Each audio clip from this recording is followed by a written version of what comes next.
la nana Margarita y los fantasmas de mi niñez. Mi mundo infantil estuvo lleno de espectros y fantasmas, de enanos y duendes retorcidos, de ánimas tenebrosas a las cuales temía. A veces aparecían en mis pesadillas y mi madre me despertaba al notar mi sueño intranquilo. He sido mal receptor de sensaciones paranormales. Nunca he visto ni oído nada que pueda considerarse sin explicación racional, a excepción de 2 o 3 experiencias para las cuales no tengo explicación alguna. Ese mundo en el umbral de la realidad, esa puerta hacia ultratumba, nos la abría una mujer que a través de su innata elocuencia ponía en movimiento todo un mundo de sombras, para que mis hermanos y yo nos maravilláramos. Largas trenzas negras le caían a cada lado de los hombros. Trigueña, de corta estatura, de delicadas facciones mestizas. Nuestra nana comenzaba la hora del terror mientras planchaba las camisas y pantalones. Dotada de una exquisita narrativa, sabía ponernos los pelos de punta. Gozaba al vernos asustados, y nosotros con un placer morboso la apremiábamos a que continuara, mientras íbamos subiendo los pies a los asientos.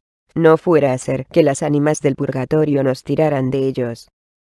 Mi madre le había prohibido nos contara historias de aparecidos, para evitar las pesadillas que sufríamos a menudo, causadas por sus relatos.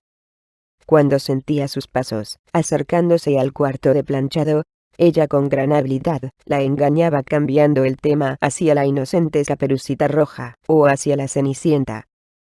Ese mundo de fantasía terrorífica, a pesar de ser horrendo, nos agradaba.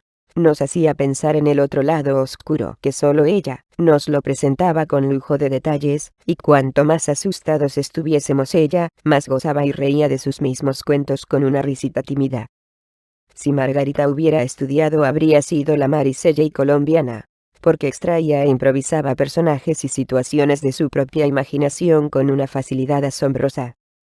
Al calor de la mesa de planchar, nacieron para nosotros los fantasmas cuidadores de tesoros, los fuegos fatuos de los cementerios, los vampiros chupasangre, los tesoros escondidos, los duendes, la llorona, el guando o el cortejo fúnebre, el rezo de seres invisibles, el descabezado y otros espectros y fantasmas. Describía a los personajes tan vivamente que, prácticamente les hacía un retrato hablado. Ella mostraba temor al relatar las historias. Nos hacía pensar que las ánimas, o los muertos, le habían prohibido hablar de esas cosas. Y sin embargo nos complacía. Para ella el duende es un personaje muy bajito, de la estatura de un niño de 8 años, de complexión media, usa un gran sombrero negro, correa y hebilla dorada en el mismo sombrero, similar al tradicional de las brujas. Una chaqueta negra con botones, y unos overoles de color gris oscuro. Los zapatos de charol son puntiagudos, y también con hebilla dorada. Sus pies están ubicados hacia atrás. Es decir, mirándolo de frente lo que vemos es los tacones de sus zapatos. Es travieso y juguetón, generalmente inofensivo, pero sus bromas a veces pueden ser peligrosas para los seres humanos.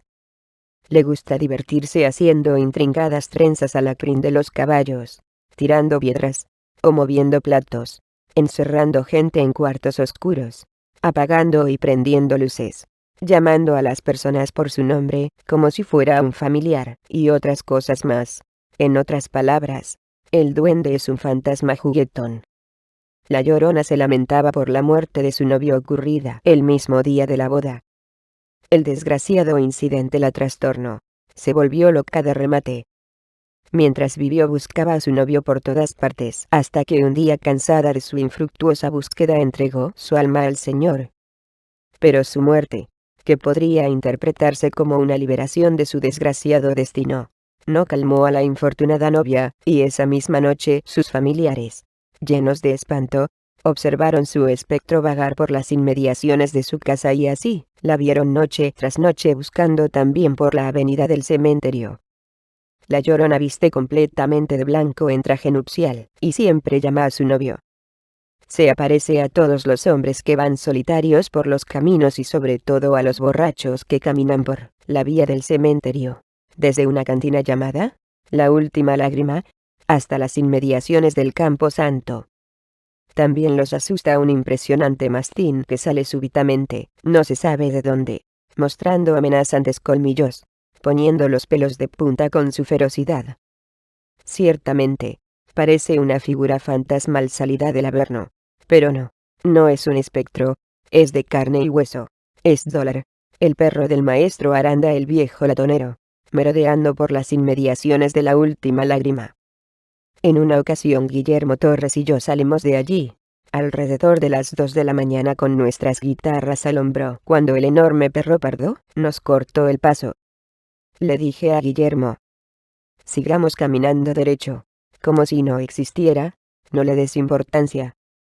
Guillermo contestó entre dientes, como para que el mastín no lo escuchara. Que no le dé importancia. Si está que se nos tira encima. El animal daba vueltas alrededor de nosotros, ladraba, se acercaba, retrocedía, gruñía, saltaba de un lado a otro, y a veces gemía angustiado al ver que pocas bolas le poníamos, y volvía a ladrar. Se parecía a Mohamed Ali, haciendo su amenazante baile antes de tirar su puño destructor. ¿A qué hora nos cae encima esta bestia parda? Y el viejo Aranda, que no aparece por ninguna parte. Era el hombre con autoridad para detenerlo en caso de un ataque. El único remedio era defendernos a punta de guitarrazos. Pero, por favor, era el último sacrificio que se nos ocurriría para salir con vida. Al no encontrar contrincante, el perro aullaba decepcionado, y por último decidió dejarnos ir. Se quedó confuso, ladrando, aullando y gruñendo al aire. Nos fuimos alejando lentamente de sus predios. Lo dejamos asombrado como el león del Mago de Oz, seguramente pensando en qué clase de individuos éramos nosotros que no hicimos caso a sus alardes de fiereza. Era un perro entrenado para atacar cuando era agredido. Si nosotros hubiéramos hecho el amago de levantar la mano, con seguridad se nos hubiera echado encima. Nos habíamos salvado por un pelo. El olímpico desprecio del que le hicimos galas fue suficiente para desarmarlo. Debe ser muy humillante para un animal programado para el ataque no encontrar contrincante con quien enfrentarse. Algo parecido sucede con ciertos políticos pendencieros, adictos a buscar camorra, hasta que una frase inteligente de su contrincante los desarma. Como cuando el poeta payanés Guillermo Valencia, después de haber cruzado duras palabras con un congresista en un encarnizado debate, se encontró con el contrincante en la calle, cara a cara. El congresista se detuvo frente a él retándolo. Yo no le doy la acera a un embustero. El maestro, que no quería broncas ni nada parecido, le dijo: yo sí. Se bajó de la acera, pasó por delante de él, y siguió su camino, dejándolo asombrado y con la mente en blanco sin medios para responderle. Pues, asimismo se quedó el perro del maestro Aranda. Volviendo al relato de Margarita, curiosamente, la Llorona nunca entra al cementerio.